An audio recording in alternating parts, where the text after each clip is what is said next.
Welcome to the physics class for February the 24th. I'm going to do things a little different today than I have in the past, something that I think you guys will appreciate. You know from your other AIMS classes that there's been a really weird scheduling snafu that has made it so that the A-Day classes are 3 class sessions ahead of the B-Day classes, because the B-Days they just got cheated out of some FaceTime with all this weird scheduling that's been going on. And so if we only meet twice a week, being 3 class sessions ahead means that you guys in the A-Day class are a week and a half ahead of the people in the B-Day class, and that's just not something that I can do. So what I'm going to do is today I'm going to spend the whole day just doing review. I'm not going to give you a new assignment today. Now you will have to take the quiz like normal. So when we're done today, you will have something to keep you from being bored. But I'm not going to give you any new homework. And then the B-Day class, what I'm going to do with them. So let me speak to the B-Day people now, who I assume will be watching this recording. All right, those of you guys in the B-Day class, I'm just going to have you watch this video on a Friday. You know, a lot of students think that Friday is a day off, and I hope you realize Friday is not a day off, it's a work day. And so what I want those of you in the B-Day class to do is to just watch this video. Okay, hang on a sec. Our student who is late just got here. Let me let him in. Mark him tardy. Okay, so with the B-Day class, if you want to have the benefit of the review that we're about to do, then you just watch the recording. And if you have any questions, send me an email. All right, so with that being said, let's go into the normal administrative announcements. First off, do not forget that the test reworks are due this coming Saturday. So that's the 27th. And if you got 100% or higher, you don't need to redo it. I will just automatically transfer the grade in for you. And if by chance I forget and you got 100% or higher and you see I don't transfer it, then send me an email. I do sometimes mess up, but if you let me know, I will repair it. But if you got anything less than 100, you have to redo all of the problems in the test, even the ones that you got right the first time. And the extra credit problem at the end of the test is no longer extra credit. It's now a required problem. Everybody needs to do that. Okay, let's talk about last time's homework. And normally we don't spend very much time going over the problems because we have some new material that we need to go into. But today we can spend pretty much the whole day just going over the problems, which I know from previous experience in past years is probably a good idea, because this whole thing about thin film interference, a lot of students don't really get it the first time through. They need a little extra. And so I'm thinking the idea of spending today as a review day is probably going to be appreciated. All right, so you're seeing the answers now to the problems that you didn't already look up. So there were the 2 problems on Canvas that I made up. And then there were 5 problems from the book, 3 of which were odd numbered. So I trust you've already looked up the answers of those. And so now here are the answers to the even ones. So even though I intend to spend today basically going over all the problems, it would still be helpful to me if I knew which problems you guys are most interested in seeing. So let's go with our normal rule. If you could only see one problem, which problem would you like to see? All right, so it looks like Canvas problem number 2 is the winner, but 6 and 7 are also good, but Canvas problem number 2 is clearly the winner here. All right, so tell you what, I'm going to do problem number 1, and then I'm also going to do problem number 2. And if we have time, we can even do more than that. All right, let's start off with Canvas problem number 1. And let's see, where is that right here? Okay, so Canvas problem number 1 says you got a green laser with a wavelength of such and such, but then the laser enters into some medium which is not air. And By the way, we need to know this before we can do problem number 2. Because if we don't know what I'm about to talk about, then problem number 2 is not going to make any sense. So we got enough white space here. I think maybe we can just do it right here on this thing. All right, so let's say that I've got some film and it has a refractive index of whatever problem number 1 says it is, 1.45. And then there's something underneath it, but we don't really care about that something. All right, so along comes a light wave. It's coming in here. And so lambda, so this is green, which is 532. And that's nanometers.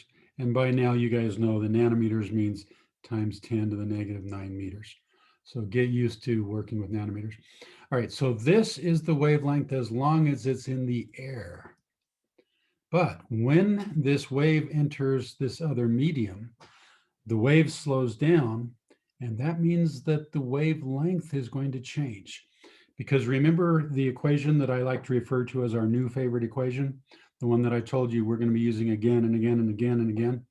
All right, so lambda equals V over F. You guys have used that equation a lot, and you will continue to use it throughout the rest of the year. All right, so does the frequency of the light change when it enters the new medium? So on the test, I gave a question that I specifically asked like that. Remember the test question where there was the trumpet player standing by the swimming pool and he's playing a note of a certain frequency, and then the question said, what frequency will the person who's in the water, underneath the water, what frequency will they hear? I was amazed at how many of you got that wrong. You should know the frequency doesn't change. If I have some wave coming along here and I count how many times per second does a peak hit the water, and then the wave goes into the water, let's say that 100 times per second a peak is hitting the interface. Well, 100 times per second, the wave is going to be transmitted into the water. I mean, the frequency is never going to change. All right. So if the frequency never changes, but the velocity of the thing does change, okay, because this is a new medium and the refractive index is different, so that means the velocity is different, right? So that means that the wavelength is going to change. All right, so when this green light is in the medium, when it's traveling through this medium, it does not have a wavelength of 534 anymore.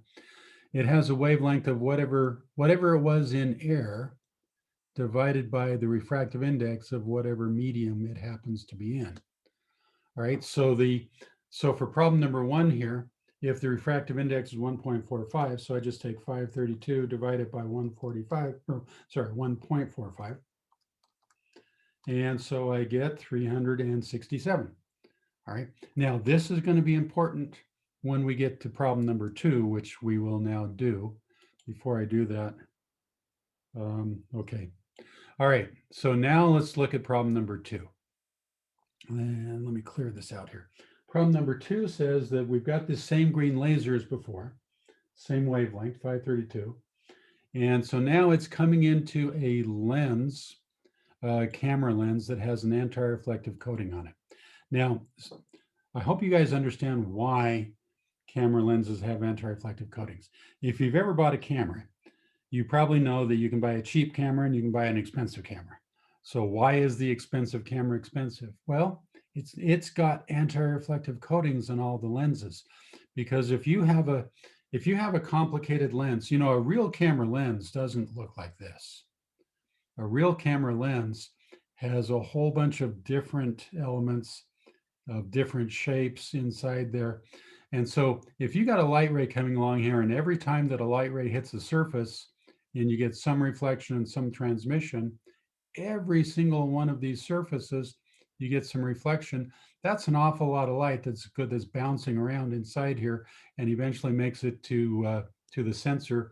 And all this bouncing around here is going to make your image fuzzy. So if you want to charge a lot of money for your lens, you need to put an anti-reflective coating on there in order to get rid of those reflections, in order to improve the image quality. All right, so let's assume that we got this lens here, and let's just make it be a single simple lens. And we want there to be an anti-reflective coating. So what we're going to do is we're going to put a thin coating on here. And it's going to have a slightly different refractive index. And let's look at a light wave that's coming along here. So here is the incoming light wave, which according to problem number 2, says it has a wavelength of 532 nanometers. Boy, I can't write very well there. 532 nanometers. That's in air. So as we've seen from up here, the wavelength when it gets into the film is going to be different, but in air it's 532. All right, we're going to have 2 reflections here. One is the reflection from the front surface, so I'm going to call that R1. Actually, you know what I think I want to do is I want to take this thing and I want to enlarge it, make it a little easier for me to draw pictures. All right, so here is the glass. Here is the anti-reflective coating. And here is the air. And then the glass goes on here. So I've magnified it. All right. So here comes the light ray. When it hits this surface, some of the light gets reflected and some of the light gets transmitted. So the reflected ray, I'm going to call that R1. All right, now let's look at the light that got transmitted. When it comes here, it hits a new boundary. And whenever a wave hits a boundary, always some of the light is transmitted and some of the light is reflected. All right, now let's look at this reflected ray. It just hit a new boundary. And so some of the light is going to be transmitted and some of it's going to be reflected. And so if you look at this, it's going to be bouncing around in here several times, but each bounce, the light gets dimmer and dimmer and dimmer because so much of the light is transmitted. Therefore, I'm going to ignore all of these other guys here, even though there's technically another one there and then there's technically another one here. The intensity of these guys is so low, I can ignore them. So I'm just going to look at these 2 light rays that we have right here. So R1 is the one that came off of the first surface, and R2 is the one that traveled through the film, bounced off the far end, and then came back. Now, these 2 light rays are going to combine together, and they are going to interfere. Now, they might interfere constructively or they might interfere destructively, depending on what happened at each of these boundaries, and also depending on how thick this layer is. I'm going to call this thickness here T, right? So the first thing I'm going to note is that ray number 2 had to travel a greater distance than ray number 1 did. Ray number 2 had to travel through the film, and then it reflected off the other side, and then it traveled back. So if I were to say delta P, where P stands for the path that ray 2 had to travel, the ray 2 did, ray number 1 didn't, okay? That path length is going to equal 2 times the thickness. Now, depending on how delta P relates to the wavelength, we might get constructive, we might get destructive. But also, before we can think about that, we need to ask ourselves what happened each time that these guys got reflected. So we need to look at them one by one. So let's start looking at R1. So I'm going to ask you guys a question. I'm going to ask you, did the phase of R1 get inverted or did it not when it got reflected off that front surface? Now, before you can answer that, you're going to need to know what are the refractive indexes. So air has a refractive index that is so close to 1 that we can call it 1. But remember, it's not really exactly 1. I mean, air does slow down light a little bit. If you go out to like 5 or 6 sig figs, you'll find out that it's not exactly 1. But if you cut it off at 3 sig figs, then you won't notice the difference. So we're going to say the refractive index of air is 1. We're going to say that the refractive index of our anti-reflective coating, what did they say it is in the problem here? It was 2.17. And while we're at it, let's say the refractive index of the glass here was 1.66. Okay, now here is the way you need to approach all these problems. We're interested in ray number 1.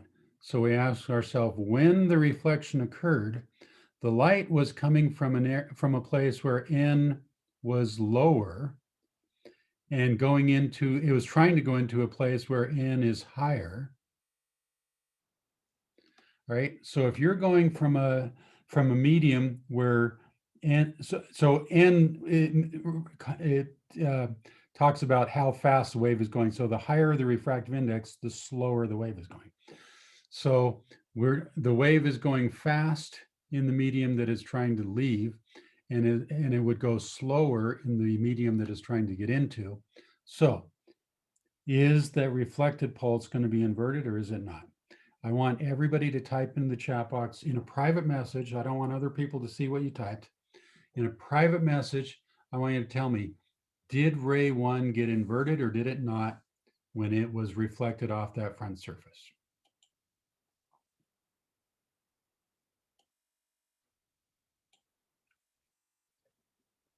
Interesting.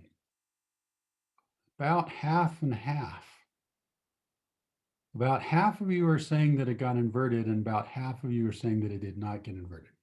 All right. So clearly, I haven't done a good enough job of explaining why things get inverted sometimes and why they don't. So I am going to go back and let's revisit something that we did a couple weeks ago that apparently you guys have forgotten. Let's go into Canvas. Okay, here. So do you guys remember this thing right here? In fact, let me even show you where it is just in case. So if we go into the modules part of Canvas, then, okay, I'm waiting for it to finish. My internet's a little slow. There we go. Okay, so we've got all these modules here that we did way back many months ago. Module number 6, periodic motion waves. So we've already had the test on that. So some of you have probably just put it out of your mind saying, oh, I'm never going to need to know that again. Well, actually you are. Let's reopen that and let's go back in and revisit some of this stuff. On here, I put a whole lot of really neat simulators, online simulators for various things. One of them was this one right here, an online wave reflection simulator. Remember this one? I specifically asked you guys to play with this, and I even told you exactly how I wanted you to play with it, right? Let's go back in here and let's play with it in a different way. All right, so what we've got here is we can get a pulse here, and so when it hits the end, it's going to bounce back. Now it damped down a lot there, so I'm going to turn off damping. I'm going down the bottom of the damping here, and also when it traveled pretty fast. So I'm going to turn down the tension a little bit, make it go a little slower. All right, we have a couple of options here that we can play with for what happens at the end when it reflects. We can go with either a fixed end or we can go with the loose end. So this one right here this is the fixed end. So when the pulse hits it, it reflects. And in fact, tell you what I'm going to do here. I'm going to let this thing generate pulses for me, a nice big amplitude and a relatively short pulse.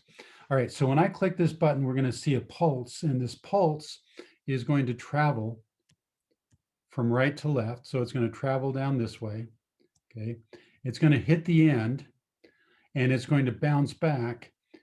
So if this is a fixed end, what's going to happen when it bounces back? Is it going to get inverted or is it going to not get inverted? All right, again, I want everybody to vote. You guys are going to be typing a lot into the chat box today. Everybody type in the chat box. And oops, sorry, didn't mean to do that. Try that again. I want you to tell me if this is a fixed end, which it is right now, is the reflected pulse going to be inverted or is it not? Everybody type in the chat box. Come on, everybody. I've got some. Okay, so most of you are saying that it's one thing, but a few of you are saying it's the other. All right, well, let's find out. Okay, ready? Here comes 3, 2, 1, blast off. There's the pulse. So look at it and boom, you can see it got inverted. Okay. All right. In fact, let's restart it. So let's watch what happens. So it gets inverted, boom, there it's inverted. Now watch what happens on the left end. It got inverted there too. And the reason it's getting inverted in both places is because it is fixed in both places. This right here is a fixed connection. And this right here is also a fixed connection. And you'll notice that whenever a pulse bounces off of a fixed connection, it gets inverted. Now, just in case some of you are saying, what do you mean fixed or not fixed? What does that mean? Well, let's reset this and let's change it from a fixed to a loose end. Ah, now is it ringing some bells here? What you see now is that if you look over here, it's not fixed in place. It's on a ring, and that ring can slide up and down. And so we call that a loose end as opposed to being a fixed end. And so let's redo it now, and let's see what happens if our pulse comes down here. But this time, instead of a fixed end, it's a free end. Let's see what happens. Here's the pulse, and hey, look at that. It's not inverted, except when it gets to the left side. When it gets to the left side, it's inverted. All right, so let's see what we've got here. This is a loose end. And now over on the left here, it's still a fixed end on the left here. And you can see every time that the pulse hits the fixed end, it gets inverted.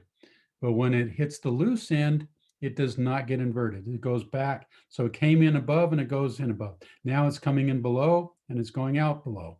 All right. So this is really important that you guys understand this.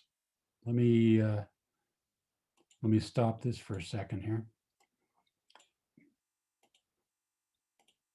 All right. So if we have a loose end, that is the same thing as if we are going from a heavy rope to a lightweight string. Okay, when this pulse comes along here, this is connected to the string now, and this is a heavy, massive rope, and so it has a lot of mass. So when this guy is up here, imagine you got a tug of war, and you've got a grown-up in a tug of war against a young child. Obviously, the grown-up is going to win, and so this rope is going to get pulled up, and so if this is a light ray or a sound wave or any kind of a wave, when it comes here and it goes from a heavy rope, so if it's light, that would correspond to a refractive index being high, and it's going into a new region over here where this would correspond to the refractive index being low, right? So if we got a wave going from high refractive to low refractive, you'll see that the pulse is not inverted. Now, the other option would be, well, okay, let's go back to the fixed end thing. Okay, so now we've got the fixed end. So in this case, this would be like our incoming string is now, this time it's a lightweight string on the left side. So the pulse is coming along in a lightweight string, and over here, the thing it's connected to is a heavy rope. So when this pulse gets right here and is trying to pull it up, now we've got the child on the left side and we've got the grown-up on the right side. The child is going to lose the tug of war this time. And so they're trying to pull the rope up, but the adult over on the right side is saying, no, I'm not going to let you. And so what's going to happen then is the reflected pulse here in this case is going to be inverted. Now the transmitted pulse is never inverted. It's only the reflected pulse that sometimes gets inverted, sometimes not. And whether it gets inverted or not depends on whether it's a fixed end or not. So in this case right here, if we're going from a lightweight string, that would be the equivalent of a light wave coming where the refractive index is low, going into a region where the refractive index is high. So when that happens, the light wave, the phase will be inverted. All right, so I'm hoping that makes sense. All right, so let's go back now. Let me open up a whiteboard. So now that we know that, we're now ready to do problem number 2. Let me redraw it. Okay, so here is the glass. Here is the anti-reflective coating. And here is the air. So the refractive index of the air is 1.00. The refractive index of the anti-reflective coating is 2.17, I think. Yep. And the refractive index of the glass is 1.66. All right. And so now let's draw the light wave. So here comes the light wave. And ray number 1 gets reflected off of the front surface. So now that we understand this better, let me ask the question a second time. Does ray number 1 get inverted or does it not? The reflection occurs at this interface right here. We've got a low refractive index trying to go to a high refractive index.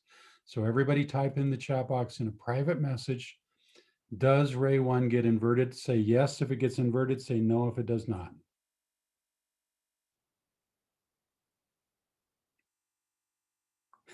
Or you can say chess, that works too. Okay, so this time it looks like everybody's in agreement. So yes, ray number 1 does get inverted. All right, good. Now, let's look at ray number 2.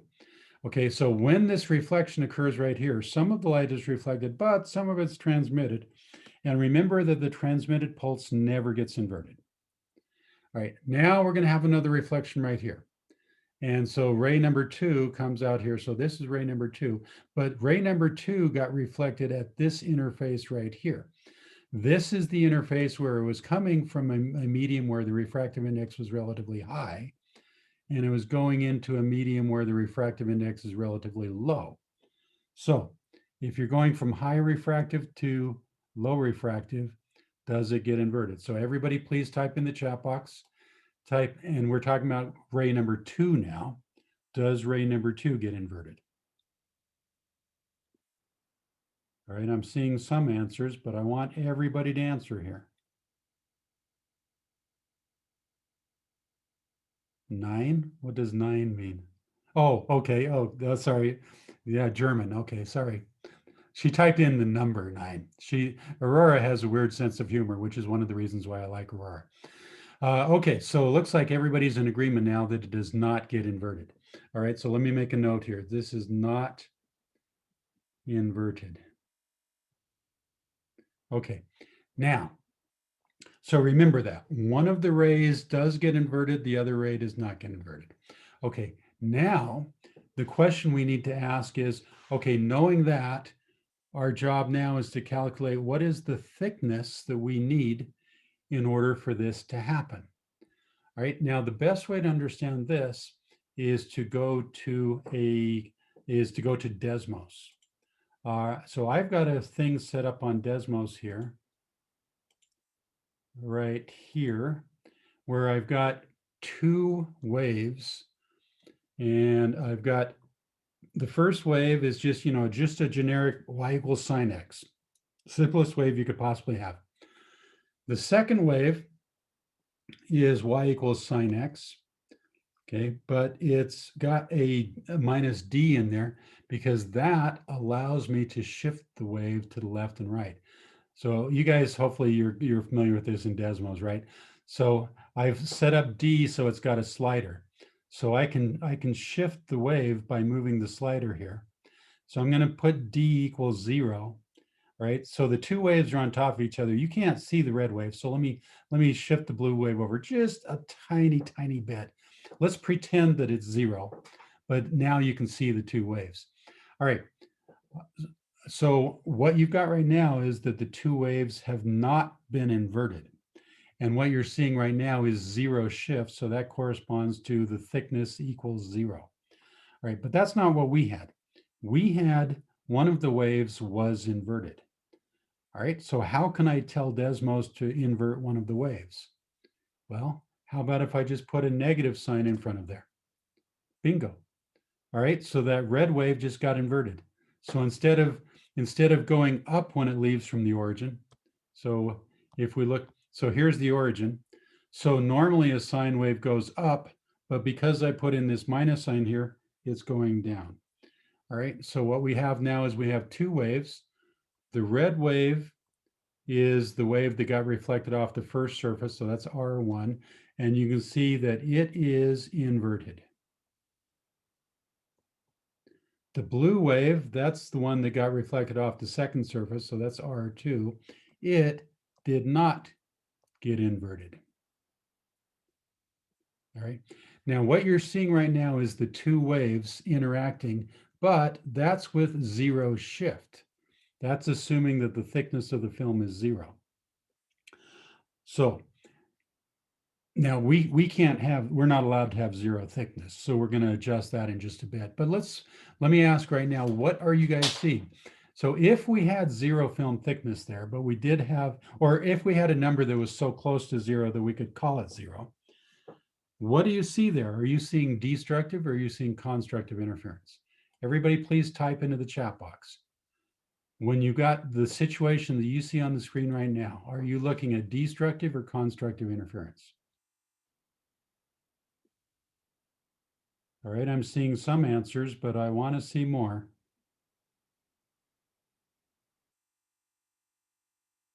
I'm still not seeing as many answers as I would like.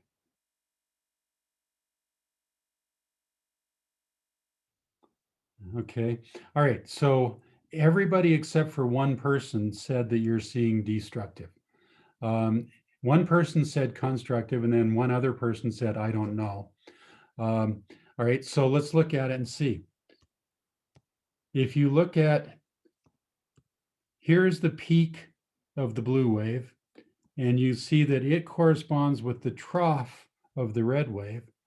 So if you got two waves that are hitting each other and the peak of one corresponds with the trough of the other, they're going to cancel each other out. So if the thickness equals zero, well, that means you're going to have destructive interference, which is what we want. Because remember, if you go back to the problem statement says we want the two waves to cancel each other out. So you might be tempted to say, well, just go with zero thickness and then you're in good luck. They're going to cancel each other out. But zero thickness is not an allowed thickness. We have to have a non-zero film thickness. All right, so we are going to have to shift it. Now, if we have to shift it, but we're already starting out with before we shift it, we've already got the destructive that we want, but we are required to shift it. So we're going to have to shift it, and we're going to have to shift it until we get destructive again. So how much of a wavelength did I just shift it? Did I just shift it by a full wavelength or a half a wavelength or a quarter of a wavelength? What did I do? If I started off right here, so this is before the shift, and I've shifted it all the way over to here, how much of a wavelength did I shift it? So again, type in the chat box. Did I just shift it by a full wavelength or a half a wavelength or what? Not seeing a lot of answers here. Okay, let me go back here. So this is what it looks like. So here's D equals 0. So this is what it looks like originally before I shifted it. Okay, so this is what it looks like before I shifted it. All right, what I need to do is I need to shift it until I get destructive again. So if I shift it until there, that means this peak that used to be right here, whoops, when I turn off, every time I make an adjustment here, I have to turn off annotation, then I have to turn it back on again. And sometimes it doesn't come back on. Okay, so I need to shift that peak from there all the way over to here again. That is one full wavelength. Okay, so in order to get a non-zero thickness, I have to shift it by one full wavelength. If one of the waves was inverted and the other wave was not inverted, okay, so that means that the delta P, which is what I'm going to call the shift, okay, that has to equal one full wavelength. Okay, right. But remember, the wavelength of the light when it's in the medium is not 532 anymore. When that light entered the medium, the wavelength shrunk. And so when we're talking about how much of a shift it is, It has to be compared to the wavelength in the medium. And so the wavelength in the medium is the original wavelength divided by n. So that means the shift that I get has to be the wavelength divided by n. That's how much of a shift. Now, what causes the shift? Okay, so let me redraw. So here, this is the ARC. This here is the glass. Okay, so the wave came in here. So there's R1. And then the other wave came through here. And so there's R2. This distance is the shift distance. So if the film thickness is T, and the ray 2 had to go through the film once, bounce off the other side, and then go through the film a second time. So this shift distance here is not T. This shift distance here is 2 times T. All right. Therefore, we have an equation that we can use. So if we have a situation where one of the waves got inverted and the other wave did not get inverted, then the equation to use to give you destructive interference is you want lambda over n equal 2t. So if we solve that for t, what we get is t equals lambda over 2n. And by the way, that's a lowercase n, not an uppercase n. Okay. This is the equation we use. And so if we just stick in lambda, which is 532, so 532 divided by n, and the n has to be the n of this film right here, which is, what was it? 2.17. Okay, so I'm going to take 532 divided by 2.17, and I also need to divide it by 2. All right, so what I get is that the thickness that I want is 123 nanometers. That's my answer. So if I take a glass lens and if I put a thin film on it that has a refractive index of 2.17, then if I can make that film thickness be 123 nanometers, I will get a very effective anti-reflective coating. At least it'll be effective for the wavelength that we just did. Now, other wavelengths, other colors have different wavelengths, so not gonna be quite as effective on those other colors, but it'll be real effective for this color. All right, I'm hoping that makes sense. Can you guys please type in the chat box, say yes if this makes sense to you, type no if it does not make sense to you. Or thumbs up. Yeah, thumbs up works too. Okay, good.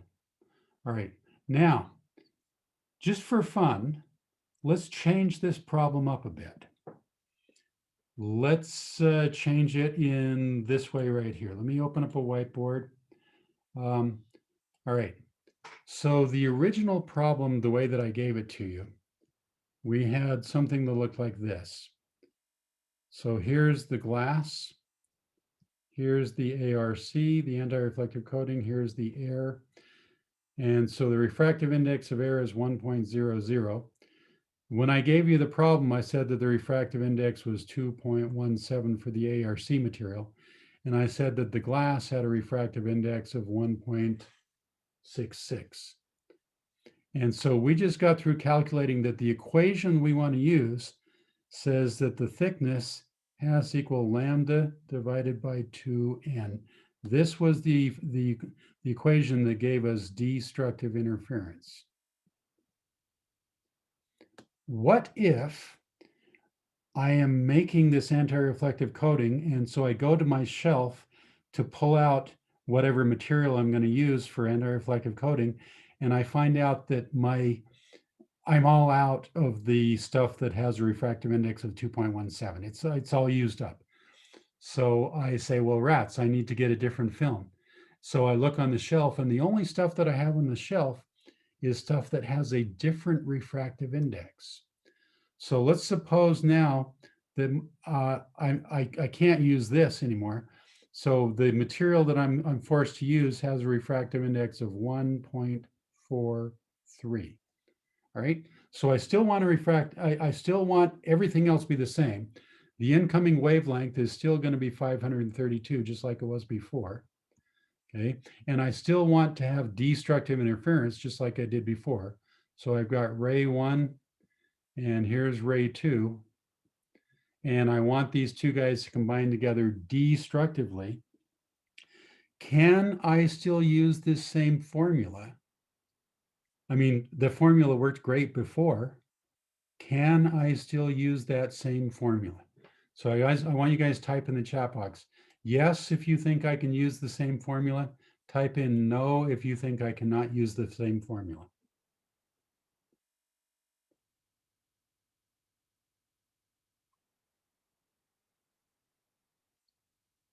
Okay, what I'm seeing is about half and half. About half of you are saying, yeah, you can use the same formula. But about half of you are saying, no, you cannot use the same formula. Jackson, you were the first person who said, no, I cannot use the same formula. Why? Why can't I use the same formula? Geez, you're calling me out.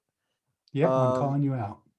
uh, I can't remember the exact reason, but I was like thinking about it, and uh, pretty much you get that equation for the other one because it has a certain like reflective whatever, and now that it's changed, it's gonna be different Well, it might have changed. or might Okay. have changed. It might have changed. Okay, so remember how we got the first one. Let me switch back to black pen.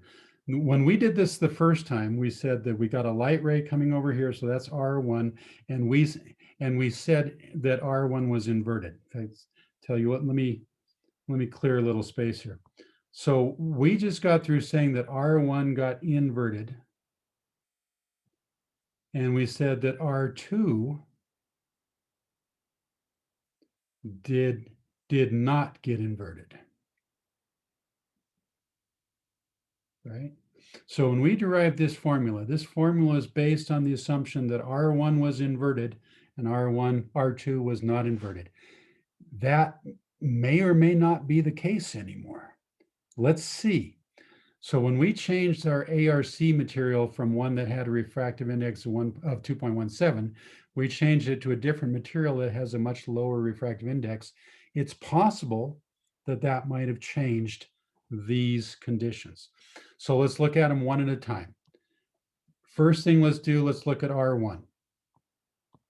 All right, so the R1 got reflected right here. And so it was going from a place where the refractive index is 1.00 into a place where the refractive index is 1.43. So let me ask everybody, please type in the chat box. Is it still true that R1 is still going to get inverted? So type in yes or no into the chat box. With our new film, will R1 still get inverted? All right, it looks like you guys are in agreement, yes, because we're going from low refractive to high refractive. So you are correct. R1 does still get inverted just like it did before. What about R2? Okay, before R2 was going from a refractive index of 2 point something to a refractive index of 1 point something. So it was going from higher to lower. Is it still going from higher to lower? The refractive index of the material that it's trying to leave is 1.43. The refractive index of the material that it's trying to enter is 1.66. You see how this changes everything? We're going from a low refractive to a higher refractive. That means that R2 does get inverted. Okay. So up here before, one of them got inverted, but the other one did not. Now they both get inverted. That changes everything. That means we cannot use this equation anymore. And why? Well, tell you what, let's go back into Desmos and let's look at it in Desmos and see if maybe we can figure out what's going on here. So here's Desmos again. So let me start off, let me reset everything back to the default settings here. Okay, So what you're seeing right now is the two waves, and you can see that neither one of the waves has been inverted. All right. So now what we need to do is we need to duplicate what we just got talked about. So for the case that we just talked about, both of the waves got inverted. So let's go into here to wave number one. Let's put a negative sign in front of it. So it got inverted. And let's go down here to wave number two. Let's put a negative sign in it. So it got inverted too. Okay, so here are the two waves, which they've both now been inverted. So if we start off with zero shift, so we say t equals 0, which is what you see right there. What do you see? Do you see constructive or destructive? Everybody type in the chat box. Tell me if you just look at the situation that you see on the screen right now, both of the waves have been inverted. When if the thickness were 0, would these guys interfere constructively or destructively? All right, looks like everybody's in agreement that it's constructive. Okay, what is it that we want? We want this to be an anti-reflective coating. So constructive is definitely not going to work. And also we're not allowed, I mean, a film thickness of 0 doesn't make sense. You know, you're not allowed to have a film thickness of 0. Okay, so I am going to have to shift this. How much do I shift it? If I'm starting off, so at my starting point is constructive interference, I want to shift it until, now I'm only going to shift one of them. I'm going to shift R2, not R1. So I want to shift it until I get destructive interference. So how much is that? If I go from here to there, is that a full wavelength? Is that a half wavelength? Is that a quarter wavelength? How much of a wavelength is it? From here to here. Oops, there. Okay. All right, it looks like everybody's in agreement that it's a half of a wavelength. Okay, good. All right, so now we say, okay, so we want the shift to equal a half of a wavelength. Now, don't forget that this wavelength that we're talking about is the wavelength not in air, but it's the wavelength in the film. So we, instead of using lambda, let's call it lambda over n. So what that means is we're going to have to put an n up here.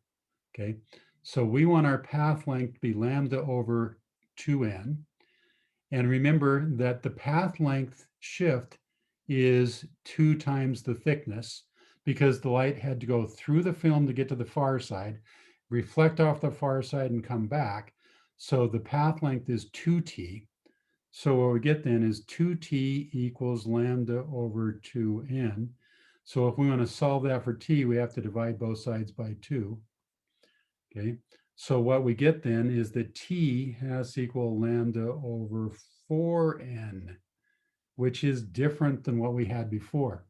The first time we did this, it was just lambda over 2n. Now it's lambda over 4n. So you can see that if we use this material right here, the equation we need is lambda over 4n, not lambda over 2n. And the only thing that changed was that the refractive index of the material that we're using, instead of this refractive index being higher than that of the glass, we're using a refractive index that's lower than that of the glass. And that changed it so that the equation that used to work no longer works. We have to have a different equation. So you guys have heard me say before, I do not like memorization. This is a perfect example of why you should not just blindly memorize stuff. Every year, when I give the test, I have students that say, Mr. Hendricks, I used the formula. You remember the formula from the homework said that T was lambda over 2n? I used that formula. Well, the problem is that was the right formula for one case, but that may not be the right formula for another case. If the refractive index of that ARC is lower than glass, lambda over 2n is the wrong formula to use. You need to use lambda over 4n. Okay, so do not just blindly memorize stuff. You need to go through step by step by step. All right, step 1. Ask yourself, does the first ray R1, does it get inverted or does it not? Step 2, Ask the same question about the second ray. Does that get inverted or does it not? Step 3, ask yourself, okay, if the thickness was 0, would I have constructive or destructive interference? Step 4, ask yourself, what do I want? Is the problem asking for destructive interference, or is the problem asking for constructive interference?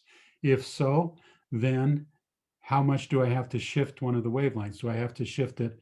Do I have to shift it a full wavelength? Do I have to shift it a half a wavelength? Maybe I might only shift it a quarter of a wavelength. It depends, right? You got to follow through step by step by step. You cannot blindly memorize stuff. That's going to get you in a lot of trouble in this class. Understand it. Don't just blindly memorize it. Okay, so that was an awful lot. Okay, so what's Aurora saying?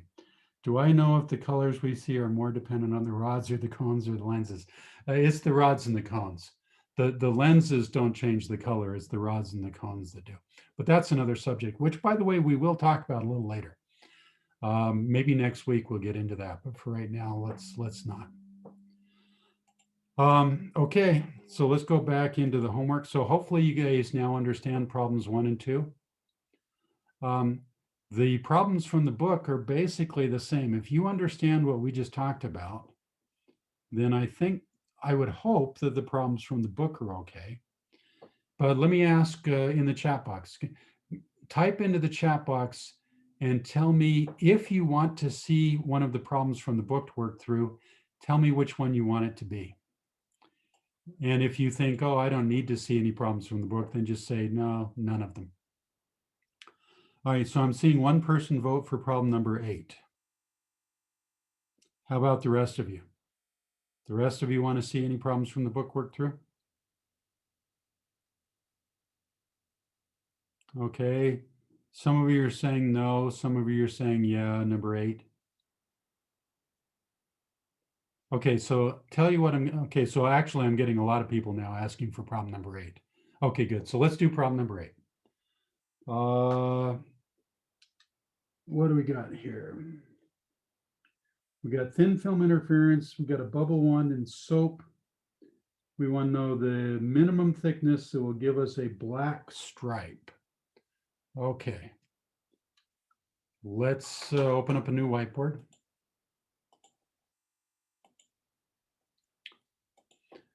Hopefully you guys remember when we drew the picture before, we said that, so if we look from the front, here's the hoop, and it's got this soapy water in it. But if we look at it from the side, okay, so here's the upper part of the hoop, here's the lower part of the hoop, and it starts off thin and it gets thick. This is greatly exaggerated.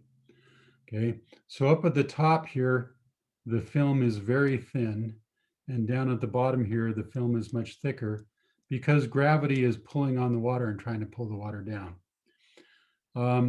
And so up here at the top, you guys remember that it was black up at the top, because if the thickness is approximately equal to 0, then what you get is you get destructive interference for all colors.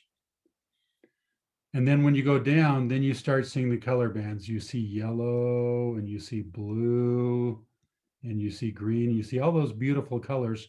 And then you get to a point here where you see black again.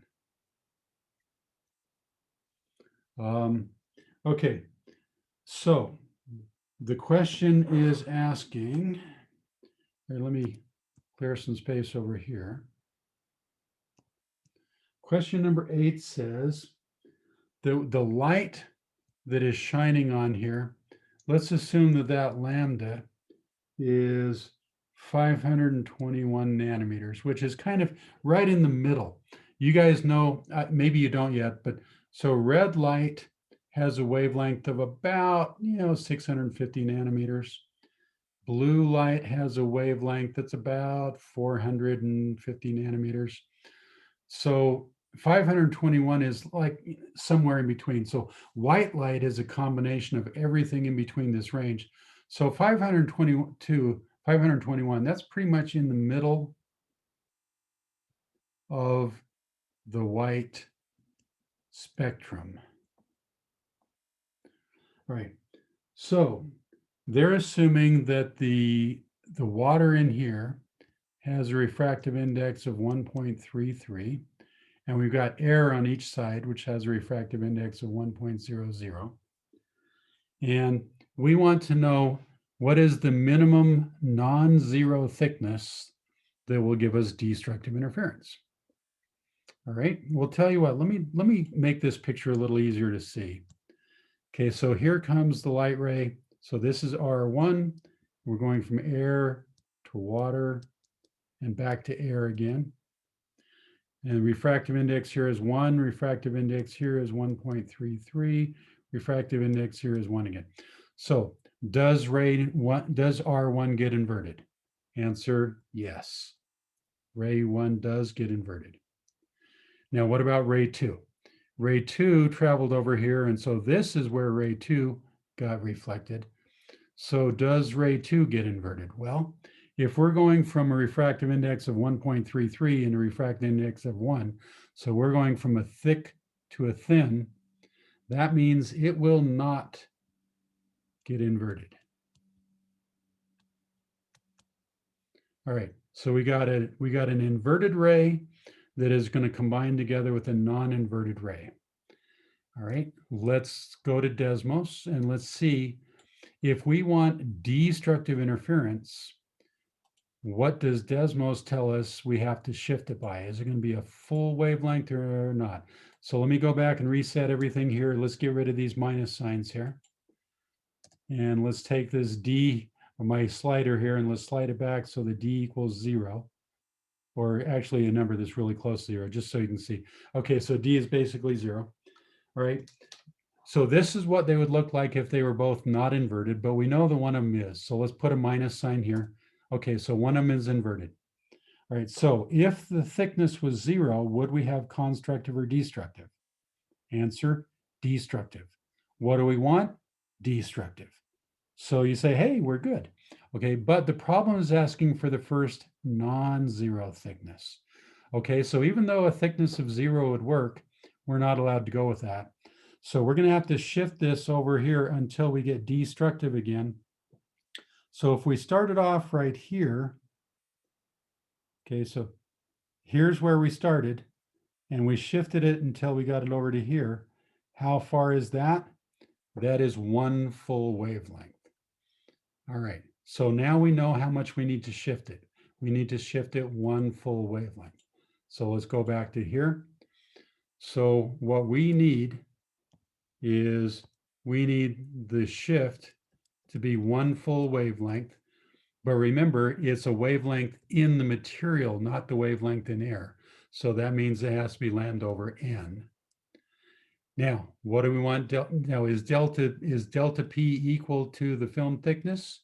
No, delta P is equal to twice the film thickness. So that's what has to be lambda over n. So now we just solve for T, and we get T equals lambda over 2n. There we go. That is the film thickness that will give us what we want. So we take lambda, which I think they said lambda was 521.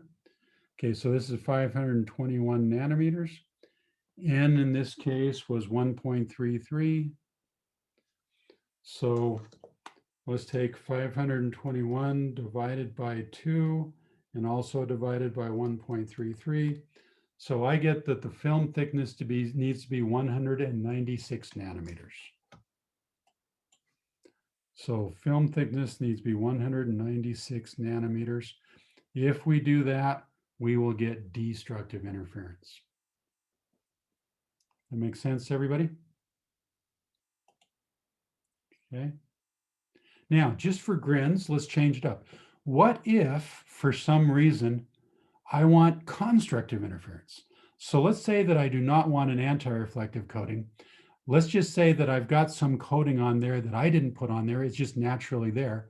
And when I look at it with this light that has a wavelength of 521, instead of seeing a dark spot, let's suppose that I see a bright spot. So then the question becomes, Okay, what is the thickness if what I'm seeing is a bright spot? I think this is a good activity. So let's go back into here.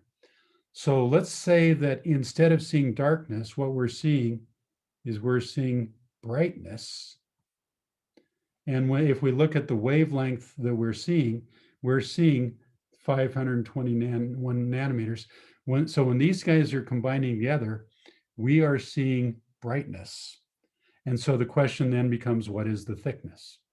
Well, let's go back here to Desmos. Okay, and let's take her back to a shift of 0. Okay. And remember, ray 1 still got inverted. That hasn't changed. So ray number 1 did get inverted. So we have the minus sign here. Ray number 2 did not get inverted. So that means we do not have a minus sign here. All right, so this is what it looks like if it's not, or this is what it looks like if t equals 0. And you'll see that we have constructive interference. Oh, no, I'm sorry. Duh. We have destructive interference. Okay. Now, if we look at the film and we see yellow, that means we're seeing constructive. So how much would we have to shift this in order to see constructive? Well, if 0 thickness corresponds to destructive and I shift it over to here to get constructive, how much is that? That would be a shift of lambda over 2. Okay. So that would tell me then that my change in path length has to be lambda over 2. And remember, it's lambda in the material, so it's lambda over n. So that's what 2t would equal. And so if I solve for t, then I get t equals lambda over 4n. So this would be the minimum thickness that would give me a constructive interference. So if I take 521, divide it by 4 and divide it by n, which is 1.3. Okay, so this tells me that a thickness of 100 nanometers, 100.2 nanometers, that is the minimum thickness that film might be if I am seeing 512 constructive. Is that the only thickness that it might be? This is really important. Everybody who fell asleep, I want you to wake up again. This is really important. Is this the only thickness that could work? Hopefully you guys realize the answer to that is no. And in the chat box, okay, I see in the chat box you guys are saying no. There are other thicknesses that could also do it, okay? So instead of just shifting it by lambda over 2, what if I shift it by another wavelength on top of that? So what we know is, so delta P equals lambda over 2n, that would work. But delta P equals lambda over 2n plus another lambda over n, that would also work too. So 3 lambda over 2n, that is another possible thickness. And in fact, what I could do is I could say delta P equals lambda over 2n plus 2 lambda over n. So in other words, 5 lambda over 2n. That's another thickness would work. And 7 lambda over 2n. That's another thickness would work. So there are actually a whole bunch of different thicknesses that would all give me that exact same color when I look at them. So I don't know which one of these is the one that it is. It could be this one, but it also could be this one, and also could be this one, and also could be this one. Okay. Well, I'm thinking that that should do it. Hopefully you guys understand. Can you guys type yes into the chat box if you understand things better now as a result of what we just did? And type in no if you're still fuzzy on all this. Okay, good. I'm seeing a lot of yeses, and one person is saying much better, actually. And one honest person is saying kinda. Okay. And okay, we just got one really honest person just said no. Okay, so tell you what I'm going to do. I'm going to stop it here uh, and let those of you that understand it go. But wait a sec, before you go, let me just make sure that you understand. Okay. Although I didn't give you any new homework today, you do still need to do the quiz. So everybody make sure you do the quiz. And so if you are feeling good about everything that we've just discussed, you can go ahead and type bye in the chat box and you can head out. And if you are that honest person there who said that you still aren't fully understanding this, then let's talk. And tell you what I'm going to do is I'm going to turn off the recording so we can talk without you being embarrassed.